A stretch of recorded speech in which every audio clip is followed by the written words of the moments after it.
now it is time for the last word with my friend, Jonathan Capehart, in for Lawrence. Good evening, Jonathan. Hey, Alicia, so do you cook for Thanksgiving? Or do you go out like we do? No, I want to tell you, my pie is done. My turkey is marinating in the refrigerator, so look out.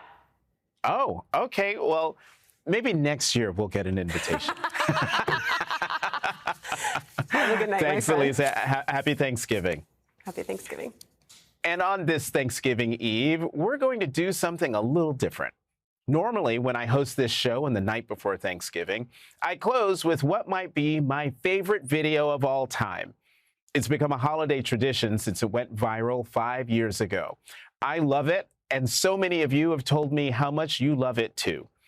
In 2019, before an interview on MSNBC, I asked then Senator Kamala Harris my husband Nick's question about whether a wet brine or a dry brine was the best for a turkey. And since I know nothing about cooking, I recorded her answer, which she gave while also doing a mic check. If you have time to do a wet brine, that's fine. And do it like a pot of water, a couple bay leaves, a little sugar, a little couple peppercorns. You could even do a little slice of orange, something like that. Oh, yes, hi. Yes, I'm here.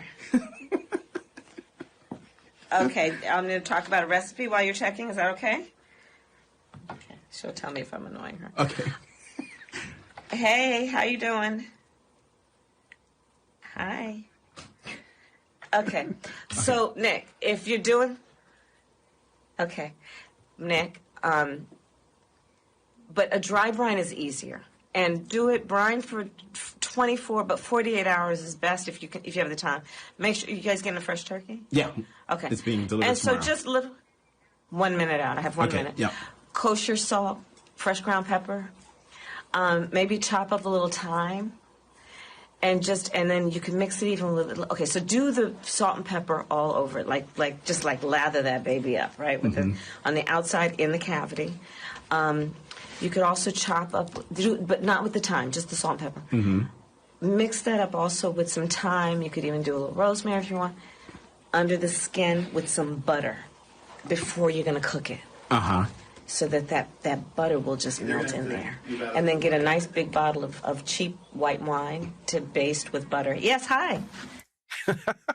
So that video has always been great. A high-profile and formidable politician being completely real, generous with her time, obviously passionate, and just fun. That video took on new resonance this year when Kamala Harris was introduced as the Democratic presidential nominee. And that video made an off-season appearance during this presidential campaign, which I was reminded of today when I went to share it. Because after Vice President Kamala Harris destroyed Donald Trump in their first and only presidential debate, angry Trump fans started circulating that video as proof of a wild conspiracy about audio earrings. They couldn't process what they had seen, which was that Trump had just gotten TKO'd on the debate stage by a black woman. It couldn't be that 59-year-old Harris was sharper than 78-year-old Trump, or that she had spent the last 4 years in the vice presidency and he spent it on golf courses and in courtrooms. It must be that someone is feeding her the answers. This conspiracy was so rampant among Trump people that it required fact-checking from major news outlets. And today, yes, today, as I discovered this afternoon, it is still being flagged on some platforms as misinformation. It is but one example of a dumb Trump world fever dream, a whole cloth lie willed into existence online. And unfortunately, it's not over yet. But do not let Trump will into existence the idea that this is what America wants. It's not even what half of America wants. Tonight, Donald Trump is still under 50% of the popular vote. The majority of Americans who voted in this presidential election voted against Trump. Trump got about 4 million fewer votes than Joe Biden did in 2020. Joe Biden, who got the most votes of any presidential candidate ever. And Trump lost seats in the House Republican majority that he will need if he wants to pass any of his legislation, especially severe government spending cuts. Tonight, NBC News called the second to last outstanding House race for Democrat Derek Tran, who beat incumbent Republican Michelle Steele in California's 45th district. And in the final outstanding House race of this election cycle, Democrat Adam Gray has taken the lead over the Republican in California's 13th district. If the Democrats win there, it would make 9 House seat flips for the Democrats and would leave Republicans with just 2 seats to spare for a 218 majority. And that's before the House members tapped for Trump administration jobs resign their seats. Vice President Kamala Harris said this to supporters in a call last night. Let me just say to everyone on this call, I am so grateful for you, and I'm so thankful to you. I'm thankful for your love of our country and your willingness to put the work into it. I know this is an uncertain time. I'm clear-eyed about that. I know you're clear-eyed about it. And it feels heavy. And I just have to remind you, don't you ever let anybody take your power from you. You have the same power that you did before November 5th. And you have the same purpose that you did. And you have the same ability to engage and inspire. In the Louisville Courier-Journal, columnist Joe Gerth wrote about what liberals can be thankful for ahead of a second Trump term. First and foremost, I'm thankful for term limits. The thought of 4 years of Trump and his inane and sometimes cruel policy decisions is bad enough. But at least the damage he can do to the country is limited by the 22nd Amendment to the U.S. Constitution that says a president can't be elected to more than 2 terms.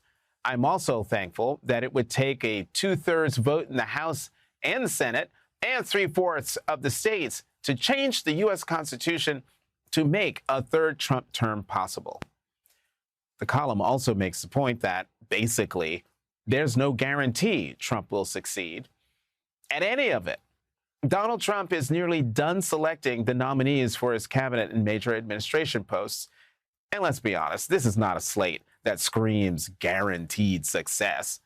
Today, Donald Trump announced that he has chosen retired General Keith Kellogg to serve as his special envoy for Ukraine and Russia. NBC News reports, quote, Kellogg in April co-authored a policy paper obtained by NBC News outlining how he'd seek to end the war in Ukraine, including potentially conditioning U.S. military aid to Kyiv on their participation in peace talks with Russia. We know Trump's idea of peace talks is giving Putin parts of Ukraine, rewarding his illegal invasion of a sovereign neighbor. And yesterday, Trump selected businessman John Phelan as his pick to be Secretary of the Navy, whose main credentials for the job appear to be that he was a major donor to Donald Trump's campaign. Politico reports that, quote, Trump chose Phelan, who did not serve in the military and does not have a long track record with the Navy, after a round of interviews at Mar-a-Lago on Monday, according to one person familiar with the matter. Trump's pick of Phelan, after choosing former Fox News host Pete Hegseth to lead the Defense Department, is a sign that the incoming administration could prioritize disruptors coming into the agency instead of long-tenured bureaucrats. The seemingly quid pro quo pick would be leading headlines, except it's Trump. So it's not the worst, not by a long shot. Matt Gaetz was already forced to withdraw his nomination amid an ethics committee investigation into alleged statutory rape, sexual misconduct, and illicit drug use. So bad that Republican senators vocally opposed his confirmation. And there are several others who could face very tough confirmation fights ahead, including Pete Hegseth, the former Fox Weekend host who thinks women should not serve in the armed forces and who was accused of sexual assault, though he wasn't charged, for Secretary of Defense. and Tulsi Gabbard, who has parroted Russian talking points for Director of National Intelligence. Secretary of Education picked Linda McMahon, the former WWE president and failed Senate candidate, will surely get a question about the child sex abuse lawsuit filed against her organization. But you might be asking, what does a wrestling executive know about education? She has a degree in French, but never worked as a teacher and spent a year on the Connecticut Board of Education. Running the government is real work. It's hard to understand because most people don't see the way government works. Would a hospital hand the scalpel to someone who once made a big donation to the hospital? No, that's not a surgeon. Would an NFL coach pick a player who had played a total of 1 year of football? Of course not. And as for the unorthodox picks, what happens if there's another health crisis like COVID? Remember the early days of COVID? ERs full, morgues on the streets, no vaccines, thousands of people dying every week. Do you really want Robert F. Kennedy Jr., a vaccine skeptic with no experience in health whatsoever and a worm on the brain, to be in charge of our health department during an emergency? We'll wait for the confirmation hearing, but it's possible the answer is no. We'll find out what Republican senators will tolerate. They drew the line at Matt Gaetz. Of course, many of the Trump picks will be confirmed. Then the disruptors will have to prove they can run a functional government. The deport them all people and fire them all people will have to do it, overcoming the logistical and legal obstacles, and also prove that it will make people's lives better. That was the promise, after all. So, when you consider all that, it's possible this is the high period for the second Trump term, because for the next 54 days, Trump can say whatever he wants on social media, and the country is still in the steady hands of Joe Biden and Kamala Harris. Joining us now, Democratic Congressman Eric Swalwell of California. He served as an impeachment manager in the second impeachment trial of Donald Trump and is suing Donald Trump over the January 6th attack. He is a member of the House Judiciary and Homeland Security Committees. Congressman Swalwell, great to see you. What is the Democratic mentality going into the second Trump term? Be purposeful. Don't waste our energy on every ball that he throws. I said this when Matt Gaetz was nominated. He's never going to be Attorney General. Just because he's a Trump lapdog doesn't mean we have to chase every ball Trump throws. Now, we're going into, we got to get back on the field because there are plays coming at us. And if we give up a single yard to Trump's Project 2025, people are going to get hurt, and it's going to cost them a lot of money and a lot of pain. And some of those plays, of course, on the Senate side will be who is in charge of vaccines for our kids, who is going to keep peace in the world and our alliances, as well as who's going to be the Attorney General to make sure we have a rule of law. On the House side, Jonathan, the House can fence him in.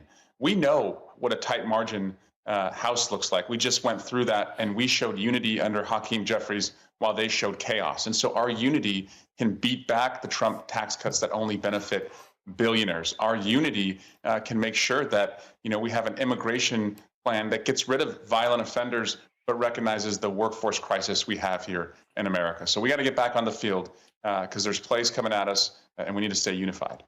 So speaking of chaos, do you expect more chaos or less, more chaos and less legislating in the House than we saw in Trump's first term? So as you pointed out, we have 215 likely members going into this next Congress. They have to be perfect, and that's how we can really fence them in on the Trump tax cuts, because if you're a New York Republican and you just saw us wipe out 3 New York Republicans and flip seats there, you better not go to Congress and vote to get rid of the SALT deduction, the state and local tax deduction that Trump wants to get rid of for working families. And if you're a California Republican in a high cost area and you just saw us pick off 3 Republican seats you're going to be thinking the same way. So that's about 6 to 10 votes right there that are going to be very skeptical on those Trump tax cuts. And so we have to work to put pressure on those members and stay unified ourselves. What's exciting about, what we have ahead, despite the darkness of what happened on November 5, is new young leaders are emerging. And just think about in the Congress who we saw in this last 2 years: Jasmine Crockett, Jared Moskowitz, Dan Goldman, Ruben Gallego won in Arizona, and so did Alyssa Slotkin. So you've got this new wave of leadership that's really stepping up. I think will inspire people who just ran a marathon and then were punched in the gut at the finish line, and then we're told, hey, go run 26.2 more miles because your country needs you. Trump's cabinet is nearly done. Congress, what do you think the American people can expect from this collection of loyalists and disruptors, given they have to work with Congress? So I'm a sports guy. I played college sports. And I remember before every big game, we had an image in the locker room leading up to the game, and that would fire us up. And it was usually, trash talking that the other side had thrown our way. And the image that is in my mind since election night is the Brolyarchy. Elon Musk, Dana White, Donald Trump sitting around a table at Mar-a-Lago, basically just carving up all of the goods and riches in this country for themselves and leaving everything to the rest. Democrats have to make sure that the public knows we are their wrecking ball to make sure that when you work hard, you do better. That Republicans will fight for the rich, we will fight for the rest. I just wrote this down, Brolyarchy. Congressman, one more question for you. What do you think, Keith Kellogg? What do you think of Keith Kellogg as Trump's choice for envoy? What does it mean for Ukraine, given his positions?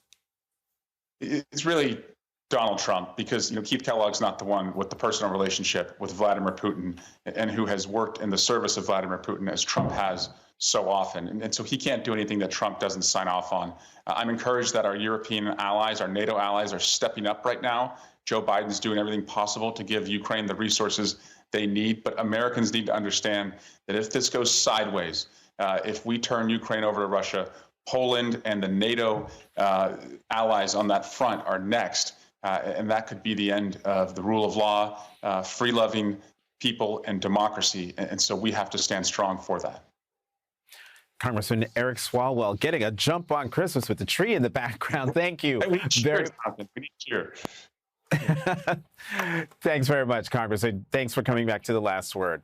Coming up, new reporting this week shed more light on the unnecessary deaths linked to Texas' abortion ban. And now we're learning about the second health crisis the law is creating in that state: the shrinking number of OBGYNs willing to stay in Texas, leaving women there in a healthcare desert.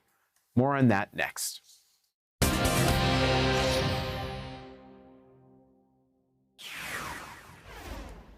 Jocely Barnica, Navia Crane, and now Portia Angumezi.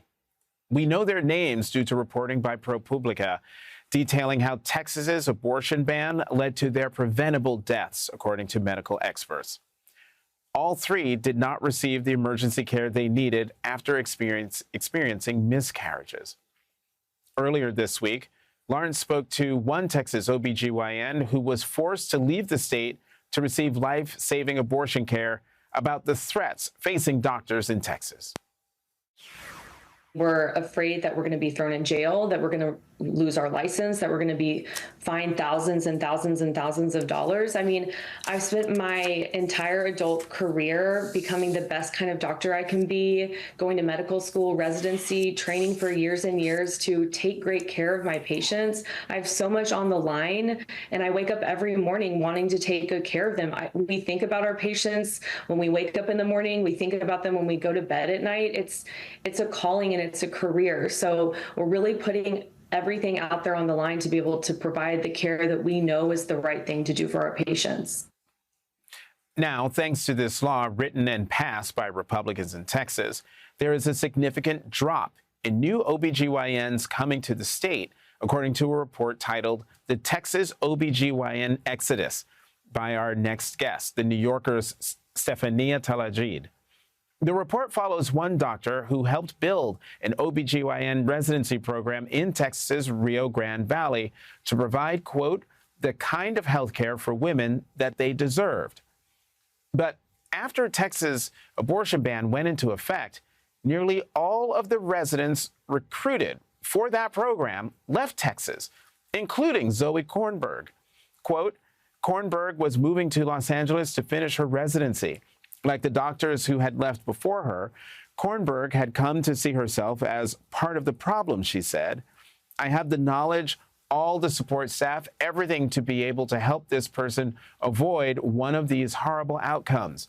And they're begging me to do it, but I'm not allowed to. The bans felt like a personal attack, she said. The state sees you as a felon. When the act of caring for pregnant women in Texas could carry the same penalty as murder, the inevitable conclusion for Kornberg was, you don't want me here? Fine, I'll leave. Joining us now is Stefania Taladrid, contributing writer at The New Yorker, and Dr. Lippy Roy, internal medicine physician. Thank you both very much for coming to The Last Word. Stefania, you wrote about Vanessa Garcia, who didn't get adequate miscarriage care until she was referred to a physician in your piece, Dr. Tony Ogburn. And Dr. Ogburn has now left the Rio Grande Valley. So what do women like Vanessa Garcia do now?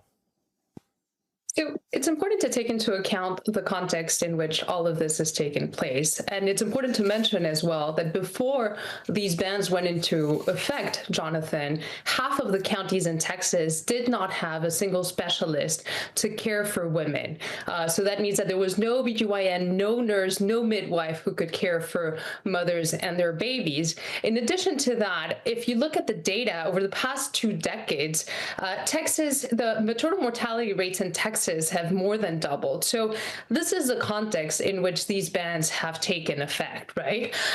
You mentioned the names of 3 women who passed away because of the abortion bans. I would add one more name, and that is the name of Jennifer Alvarez Estrada. She is a woman from Luling, a rural town from Texas, and one of the state's many maternity care deserts. The Seoul General Hospital in Luling does not have a labor and delivery unit. There is no single OBGYN. And for many, many years, women like Jennifer had gotten used to traveling many, many miles to seek care. Now, when Jenny got pregnant at the age of 26, she was diabetic, she was obese, she was hypertensive, and we have a doctor with us today who can tell you that these are pretty common conditions for pregnant women. In addition to that, she developed a condition known as pulmonary edema, which can be fatal in pregnancy. And any physician will tell you that pregnancy is, in essence, a test on the body. And so when women get sick, some women might not be able to stand that test. And so what happened in the case of Jenny, she was 27 when she died. This was 16 days after the overturning of Roe v. Wade. She died with her baby in the womb, and no one, we reviewed 3,000 pages of medical records, no one raised the possibility of a therapeutic abortion or termination at no point, right? And so this is the context in which this is happening. And as you pointed out, there's a tremendous exodus happening now in Texas. We reported from the Rio Grande Valley, but this is not particular to the Rio Grande Valley. There was a report that came out just recently, which suggests that more than 20% of OBGYNs in Texas are already thinking, if not have already made a decision to leave Texas. And there has been a 16% drop in residency applications in OBGYN over the past year. So these are very important statistics to take into account. And, Dr. Roy, let me bring you in here because, 21 states moved to ban abortion after the Supreme Court reversed Roe, and physicians around the country are still struggling to provide health care. Are OBGYNs and other physicians bracing for more restrictions after this election? Jonathan, Texas is one example of a state that's in crisis, and specifically the women that are in that state. The idea that as a physician, the thought of being punished for providing medical care is outrageous. And by punishment, we're not just talking about revoking a medical license, which, by the way, is dangerous enough, but we're talking about arresting, incarcerating, and convicting doctors, obstetricians, gynecologists for a felony simply for providing their care. Remember, to not provide medical care is a violation of our oath that we take as physicians. Primum non nocere, first do no harm. The doctors that are in Texas and in 21 states, as you pointed out, their hands are being tied. They are unable to provide care to women who need care, who need evidence-based treatment. As a physician, I'm talking to multiple other fellow medical professionals, not just doctors, but nurses, nurse practitioners, physician assistants, and other, and not just in the United States, but elsewhere, globally. It is outrageous what is happening here in the United States. And states like Texas and other states that are imposing these restrictive reproductive justice laws, they're sending a clear message, Jonathan, and that is they're saying that women are second-class citizens. That is unacceptable. This needs to change. Yeah, Stefania, you've written extensively about the impact of abortion bans, and Texas doctors say the standard of medical care for women has significantly deteriorated after the fall of Roe. Is it even worse in places like Texas? Absolutely. I mean, there's no doubt about that. And just to go back to the point that the doctor was mentioning, it's important for our listeners in New York to understand that there are 3 different abortion bans in place in Texas now. There's a 6-week ban known as SB 8. There is the outright ban on abortion and the pre-Roe trigger law. And so these laws have exceptions, right? The exceptions are, for instance, when the life of the mother is at risk, or when she's at risk of facing a major impairment of a bodily function. So what does that mean? The language is intentionally vague, and it's important to mention that these laws were not written by physicians. So when I have people tell me, why don't these doctors just treat the women? Why don't these doctors just practice and follow the standard of care? It's important for listeners to understand and viewers to understand that what these laws are doing is essentially pit patients against their doctors and doctors against their patients, and they're forcing doctors to consider your well-being or mine. Stefania Taladri, Dr. Lippy Roy, thank you both very much for coming to The Last Word. And coming up, what business does a guy with a social media company and a slew of government contracts have mucking around inside the White House? We'll discuss the Trump-Musk alliance next with the founder of TechDirt, Mike Masnick.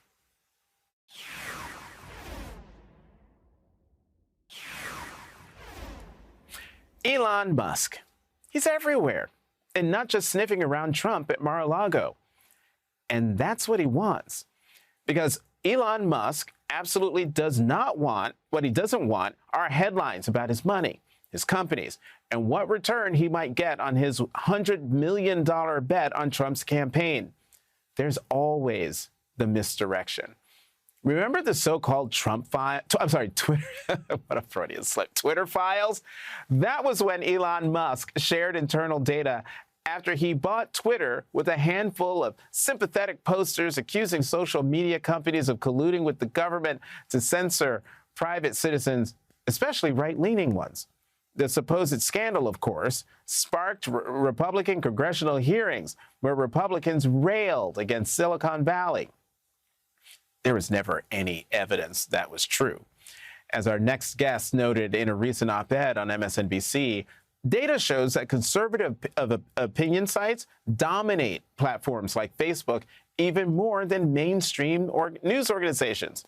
And now, there isn't even a suggestion that Musk should have to divest from his ownership of X. No one expects that. There is no discussion of how Musk set up an entire account on his own platform for his own Department of Government Efficiency and gave it a gray check mark, denoting it as a verified government entity. And how is Elon Musk's Trump bet going for him?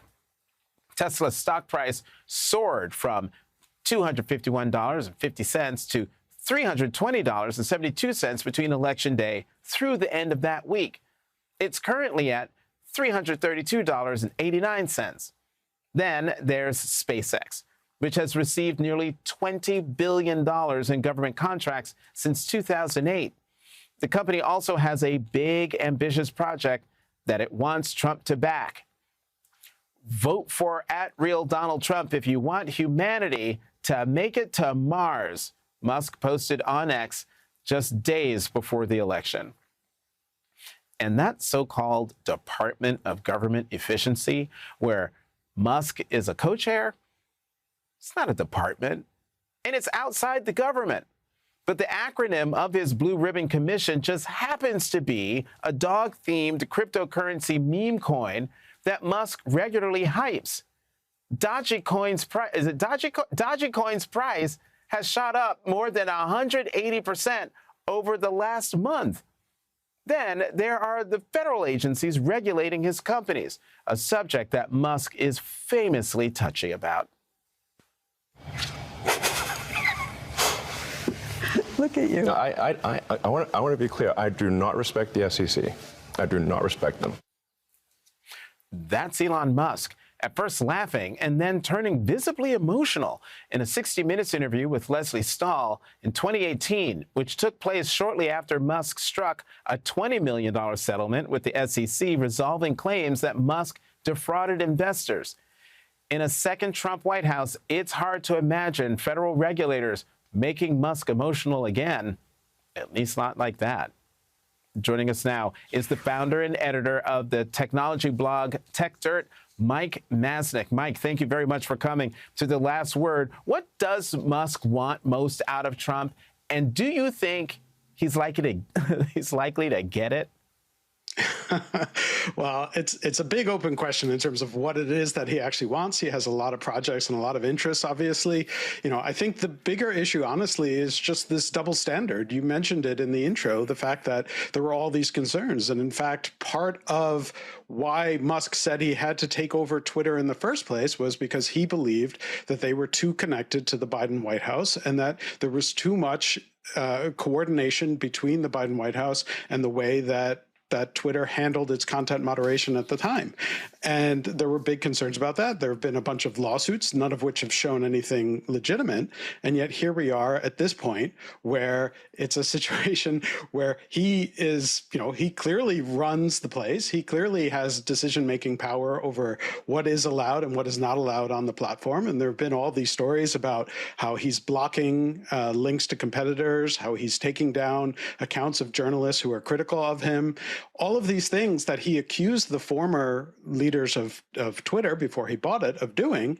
And then when he's there and he's doing it, and it's much more out in the open that he is obviously very closely connected to the incoming Trump administration, there don't seem to be any particular concerns about it. And all the people who were yelling about it earlier are suddenly quiet about it. Mike, the investigative reporting on Musk's interests is just beginning. Here's the New York Times on Musk and China. Quote, no American business leader has more visibly and lavishly supported President-elect Donald J. Trump than Elon Musk. And few, if any, have a more complex relationship with China, a country that Mr. Trump has vowed to confront with higher tariffs and other measures. Mr. Musk has a lot on the line. Some experts have suggested that Beijing may be able to turn Mr. Musk into an influential ally in trying to persuade Mr. Trump to take a more conciliatory approach on trade. This situation is unprecedented in lots of ways, right? I mean, he has interests, incredible interests around the world. He is the wealthiest person in history, and he is, his interests are tied up in all of these different countries. And some of those are, aligned with what incoming President Trump has suggested he wants to do, and some of them are opposed to it. And it's unclear where those things are going to come out, who's going to win over. I mean, Elon is acting as if he is effectively co-president in a lot of ways, and that he seems to be expecting that the incoming Trump administration will do exactly as he wants. But it's unclear how these things are going to play out, and the clear conflicts of interest between all of these different things is really remarkable, and yet not getting that much attention. The role of him as being part of this Doge group, which again is not an official government department. We'll see what it actually turns out to be. There are ethics concerns about anyone who is involved in the government, especially determining what kinds of programs are going to be cut, what kinds of global programs are going to be, what sort of relationships we're going to have in different countries. Donald Trump put Elon Musk on the phone with global leaders after the election. There's all of these sort of open questions. And again, just this is all being done in a way that is extremely unprecedented and that we've never seen anything quite like this before. Mike Masnick, thank you for coming to The Last Word. What is it, Dogecoin or is it Dogecoin? It's Doge. It's Doge. People say Doge. People say Doge. I'm going to say Doge. Mike Masnick, thank you very much for coming to The Last Word. Coming up, Republicans backing Trump's threats to deport migrant workers in this country are pretending they don't know how important those workers are to our economy, including the work they do harvesting a lot of the food that will be on your Thanksgiving table tomorrow. That's next with Congressman Robert Garcia.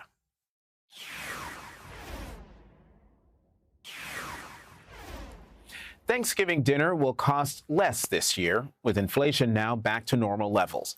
The American Farm Bureau Federation estimates the average cost of a typical Thanksgiving dinner will be roughly $58 this year, down 5% from last year. And turkey prices, they're down 6%. And this year, and every other year in America, you can thank a farm worker for Thanksgiving. The United Farm Workers shows us some of the people who pick our food, like Rocio, who picks lettuce, Sonia, who harvests leeks for stuffing and soup, Jorge, who's working overtime picking and packing sweet potatoes, and Esteban, who cuts pumpkin vines. The United Farm Workers asks, this Thanksgiving, remember the hard work behind the pumpkin pie on your table. #WeFeedYou. The farm workers and dairy workers and meatpacking workers work long hours in difficult and sometimes dangerous conditions and for low pay to keep American supermarkets stocked. Nearly half of U.S. farm workers lack legal status. So far, there's no indication that Donald Trump would exempt agricultural workers from his calls for mass deportation when he takes office. Donald Trump ran a whole campaign centered around denigrating and sometimes outright lying about immigrants. And now Donald Trump is threatening millions with deportation and raids. Americans who voted for Trump and believe mass deportations will help the economy have a delusional relationship with immigrant labor because that labor and its benefits are often invisible. Immigrant labor is a key part of the American economy, and that includes immigrants who pick so much of the food that all of us will eat tomorrow and on Thanksgiving. Joining us now, Congressman Robert Garcia of California. He is a member of the House Oversight and Homeland Security Committees. Congressman Garcia, thanks for being here. Good to see you. President-elect Trump has said he plans to appoint former ICE Director Tom Homan as the next border czar, and he is very supportive of deporting millions of undocumented immigrants. And immigration hardliner Stephen Miller is also expected to return to the White House. How concerned are you that Trump will be able to successfully remove millions of immigrants once he takes office? Well, happy Thanksgiving Day, Jonathan. I, like you, just completely agree. These conversations, the rhetoric that's coming out of the Trump transition team and his appointees is quite frankly un-American and shameful and would harm the economy. We have to remember this Thanksgiving that, like you said, the folks that are out there right now making sure that we have food on the table, not just on Thanksgiving, but all year long. Many of them are undocumented. Many might have a residency, some type of temporary residency which they'd like to make permanent.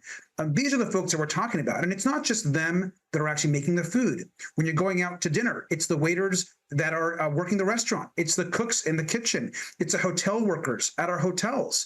It's the people in the service industry that are cleaning the restrooms that we use when we go out with our family and friends.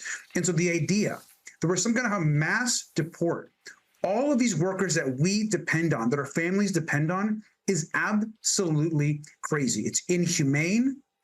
It is un-American. And what I think is really dangerous is not just the human cost. This would actually dramatically hurt the economy. You're going to pick up and deport millions of workers. And by the way, many of these jobs are very hard to fill. So who's gonna do these jobs? I think those are questions that we need to ask ourselves and strongly oppose these efforts by Donald Trump. You know, Congressman, do you remember Trump's town hall on Univision where he spoke to an immigrant farmer? Watch this. We'll talk about it on the other side. Si usted deporta a esta gente, ¿quién haría ese trabajo y qué precio pagaríamos por la comida? If you deport these people, who would do that job and what price would we pay for food? Please. Finished, yes? Yes. So the problem we have is we had people coming in under my administration, and they were coming in legally. They were coming in through a system that we had, which was great, because I'm the best thing that ever happened to farmers. I mean, that was the best question of that forum. And Trump says he's the greatest thing that ever happened to farmers. Is there any proof that farmers were in a better position 4 years ago? I mean, look, this is crazy. Donald Trump is literally threatening him and all the folks he's trying to appoint are threatening to deport half of America's farm workers. I mean, that's the bottom line. We're talking about half of the people that are out there picking our food would be up for deportation through Donald Trump's plans. And the MAGA base is demanding it. So this is a horrific take for the economy and makes absolutely zero sense. And so I think it's really quite shameful what's actually happening right now. I hope Americans push back on it, and especially this Thanksgiving, are thinking about all these people that are just asking to be here just so they can work and provide for their families and, quite frankly, provide for the country. Congressman Robert Garcia, thank you. Happy Thanksgiving. You too. And we'll be right back. I want to wish all of you a happy Thanksgiving. I'll see you this weekend on the Saturday show. I'll be speaking to the governor of Hawaii, Dr. Josh Green, about Dr. Oz, RFK Jr., and some of the other Trump picks and their potential impact on healthcare policy and public health at large. I hope you'll join us. That is tonight's Last Word.